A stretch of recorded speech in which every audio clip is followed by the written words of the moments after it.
I typically work with people that are paper napkin to Series B. So very early stage founders that are just have a great idea, trying to figure things out. Probably not recidivistic, probably your first time. And so the point of this is to give you some cornerstones to help understand your business.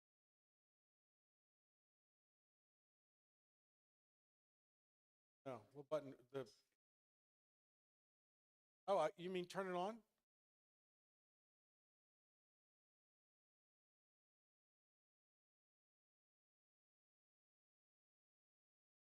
Technical difficulties.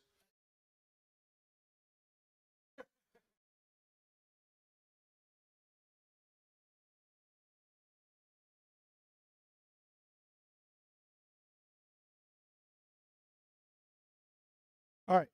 Um, so my background, to give you some context, is I started off in equity research and did that, worked 110 hours a week thank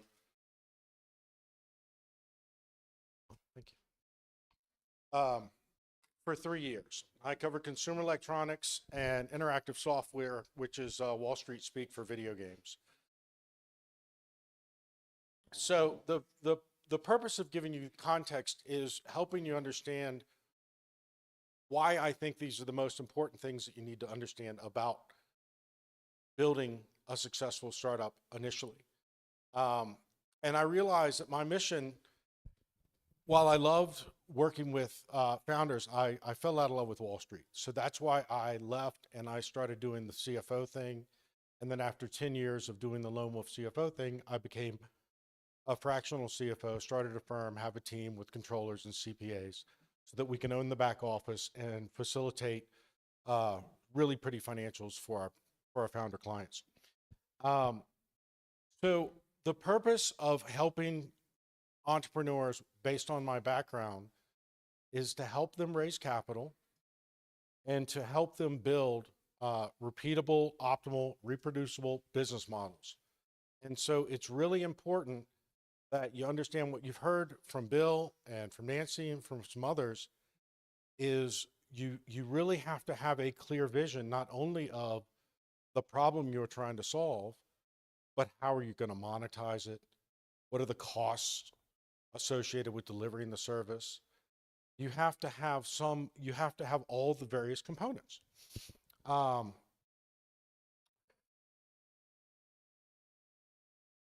I'm also an angel investor. Bill and I are members of Salt Lake City Angels and Park City Angels. And so I say that so that you know that I've been on all sorts of the sides of the table. So I'm a founder, obviously, of Momentum Finance. I invest money in startup companies.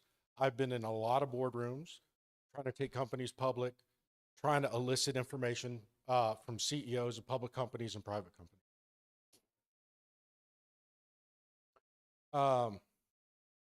Okay, so here's the high level, and then we can go into detail depending on how the questions are. So the first pillar in my mind is the financial integrity, and that's past, present, and future. The purpose of this pillar is you need to understand your business. You also need to be able to explain your business in numbers. And so there's a level of pattern recognition associated with successful investors, and that's how you present your numbers. So think of a 10K as an annual report that every public company on the planet files. There is a standard format the way it's presented. The chart of accounts is standardized the way that's presented. And so when I think Bill asked earlier, how many people have a sophisticated set of financial projections? Most people didn't raise their hands. And there's a disconnect because as an angel investor, if a founder comes to me and explains this brilliant idea of theirs and has all of the passion and vision, but then when I ask them for the projections, it's either color coded or it's not formatted the way I would expect it to be based on a Wall Street eye, the conversation's over. So what most people don't appreciate is how important these financials are. It's not that you need to spend 80% of your time working on financials. It's a matter of you need to have them presented for pattern recognition for investors. Bill?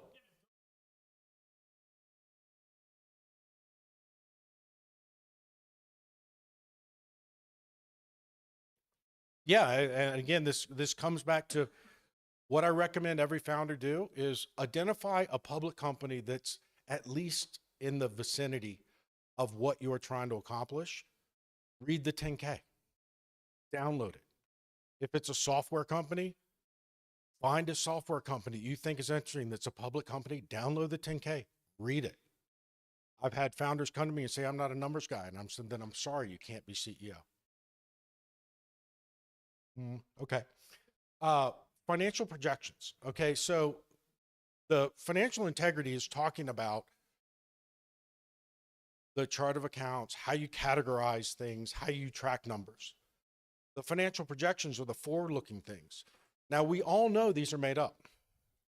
But the question is, are they made up in a way that makes sense to people? Is there a context? The other challenge here is this is your financial storyboard. You're trying to translate that vision, that concept, that idea into numbers. And you need to be able to demonstrate to me that you have a good, clear, concise understanding how to balance a checkbook. What does it cost to deliver the service? What are people willing to pay for it?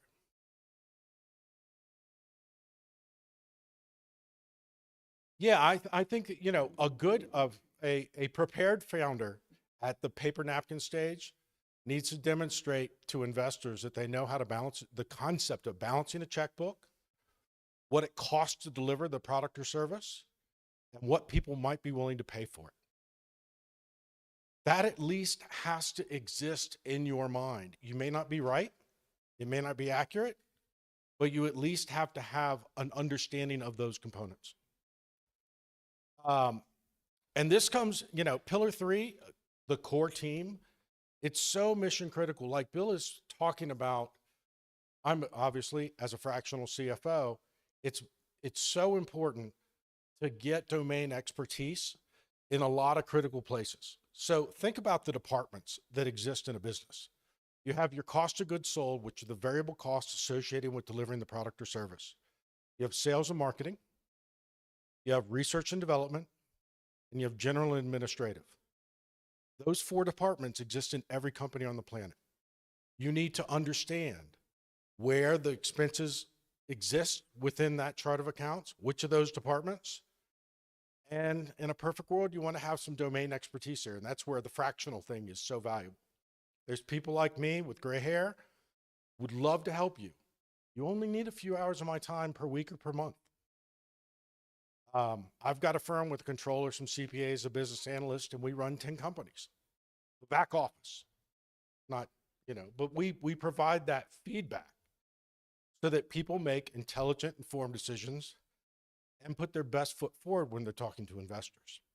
And that's the most important part here is we're trying to facilitate this fractional experts. We're trying to facilitate your success, and we're trying to help you hit the high notes. Because astute investors, our pattern recognition is we want to present your idea and your company in this with a similarity with other past successful investments. And so that's where I come across where, to Bill's point, when you have a financial slide, look at the guy Kawasaki pitched at. Short and sweet. One of those slides is financials. If you just show me a hockey stick of bars, great. Any idiot can do that. But if you show me a set of financials where you have these, of a revenue, the components, recurring, non-recurring, services, product, whatever, how that's built up, and then what are the COGS, what's the gross margin, how much you spending on R&D, how much you're spending on sales and marketing, when are you spending on R&D versus sales and marketing, the timing, because you're going to hopefully have a 3 or 5 year model. It's mission. And that's where you're trying to get the first date. The second date, somebody's going to sit there and say, what assumptions did you make to get to these top line numbers? And the fifth part or the fourth part, the pillar four, there's for most founders, you're probably going to go through this series of friends and family, which are individuals that believe in you, don't really care about the idea. That's tens of thousands of dollars just to giving you a time and attention to kind of figure out what you're doing. The next are angel investors, people like myself that are passionate about working with founders, love whiteboards, love greenfield conversations, love helping people figure out what their next steps are. And then the third leg is institutional, and that's where you start talking to the VCs. And that's where there's really not any room for mistakes. Now, not saying that mistakes don't happen, that people don't fail, but friends and family believe in you. It's all about the human involved. Angels, it's kind of a blend between human and is this a good business? And then institutions it's got to be a good business and the numbers have to prove it. And there has to be justification for all the assumptions that are made.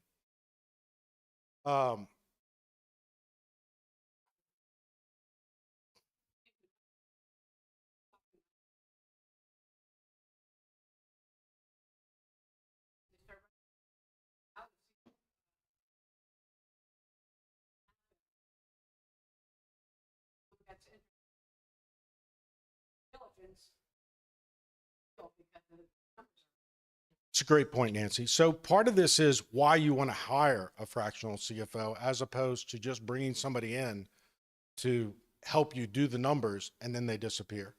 So one, you want to make sure the categorization, when somebody looks under the hood, the numbers make sense and they're consistent. There's kind of industry standards that you're following. The second is you want to have these things updated and roughly every 6 months without a pivot. You want to update the numbers and you want to inform investors. You want to use these to guide your strategic decision making. With a pivot, you need to be able to explain what you were doing before, what you're doing after, why the change, what the change was. You know, did we go from a product that we're just selling to it was like, oh, that was a silly idea, but it's actually now a subscription service. And just show how that switch happened, what assumptions were made, some customer feedback. One of the things that is, again, is so important is that's why I think a full-fledged finance team on the fractional side is so valuable.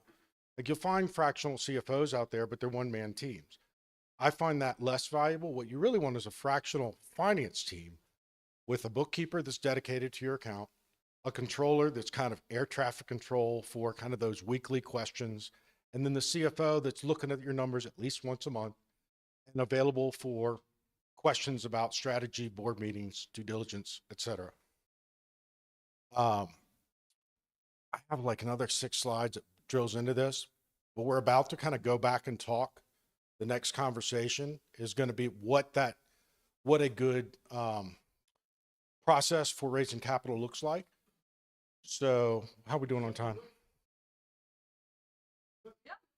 Yeah. So I'm going to bring Bill and Dan up. Like I said, Bill and I know each other. We're fellow angels. We're still mixed bloods. That's an ugly story, but I'm not going to go into it. So. And then Dan, you've already met. He is one of my favorite new friends. He's working with me at Momentum Finance. And this guy is very passionate and he has an incredible EQ, which he talks about, which is just a gift to all of us. So with that, let's do it. Can I jump in first? Sure. All right. I don't need that. That's okay. You guys can hear me, right? All right. Question. Raise your hands again. Online. Hey, Bill. Hey. Sorry, I forgot about the online. So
Your fling.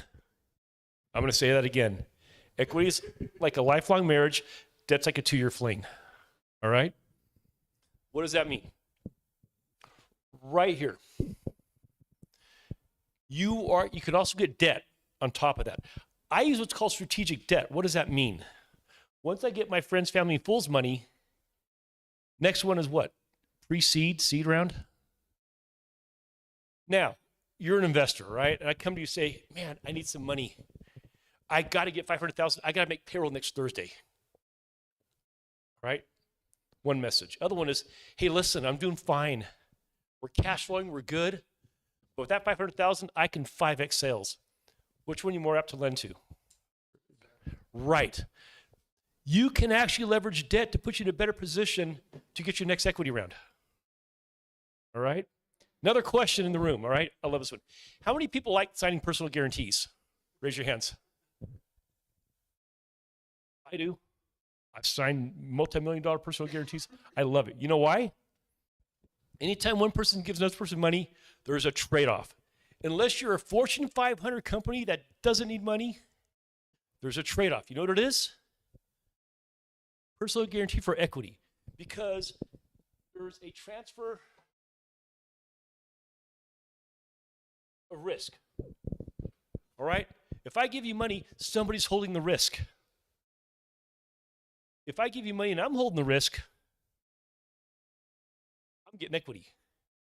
But if I give you money and you're holding the risk, you keep your equity. Very important. Another common mistake is premature dilution in a business. Now, I'm not going to say that because I'm an angel investor. I love premature dilution because I get it. I'm the beneficiary. But if you're a business owner, that's something to think about as well. So when you do approach the angel investors, you're in a better position and you look better and you're cash flowing and everything's rosy. What is that? Well, all right here, you've got microloan funds. There's a group here in Utah called Utah Microloan Fund. Up to $50,000. If you can fog a mirror, you got $50,000. All right? First tranche of financing after you get your friends, family, and fools money. From there, you got things like CDFIs, MoFi, paintbrush, yada, yada. You've got SBA 7A loans. You've got revenue-based finance, new market tax credits, factoring, PO financing. There's a plethora of debt financing instruments out there. It's not even talking about things like convertible debt, sub-debt, mezz debt, where it's debt with warrants, right? You got a combination of debt and equity. But there's a plethora. Then you leverage some of this debt to go to your pre-seed round. Another big jump in cash. All right? Now there's other instruments. You've got 7As. You've got more like things like factoring, maybe asset-based lending. You've got new market tax credits again, revenue-based finance. If you don't know all this, talk to me. I can educate you. But what I'm saying is debt and equity are not mutually exclusive. And a good, prudent CFO, I'm sure you do this too, is going to be implementing levels of both to grow your business. Make sense? Questions? Right. Everything's based on cash flow, all right? His point was so incredible that you have to have a good solid set of monthly forecasted financial statements to know if you're going to run out of cash in month 5. If you are, plug it today. Don't wait for month 5 to run out of cash and plug it in because it's too late. You start missing payrolls, missing vendors. The spiral, man. It's a death spiral. Stay on top of your projected cash flow month over month. Right? Yeah, okay, go ahead.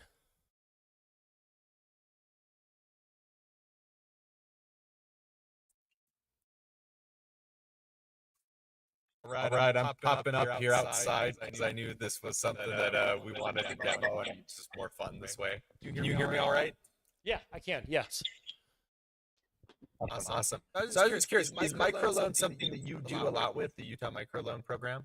Yeah, as a matter of fact, I had lunch with the guy who runs it last week, Doug Keefe.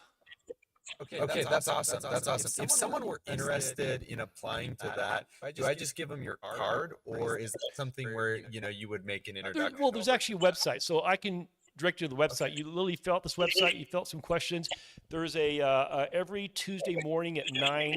There's an what's it called? An introductory or a what's it called? It's where you get introduced to the program, right? So, and then they tell you what you need Yeah. to do, and then you go back and you apply and you get the money. I mean, it's a kind of a combination of a little bit of early stage business coaching and then getting the money. Their job is to get paid off by the next round of lending.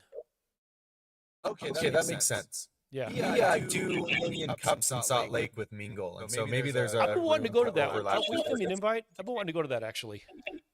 Yeah, for sure.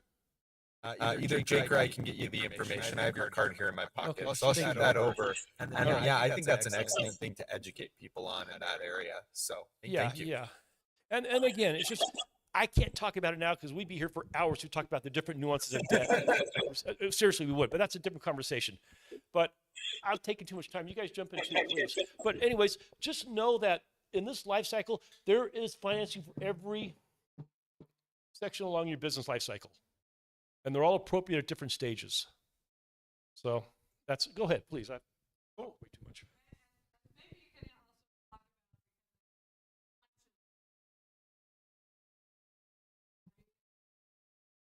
Yeah. Raises, no.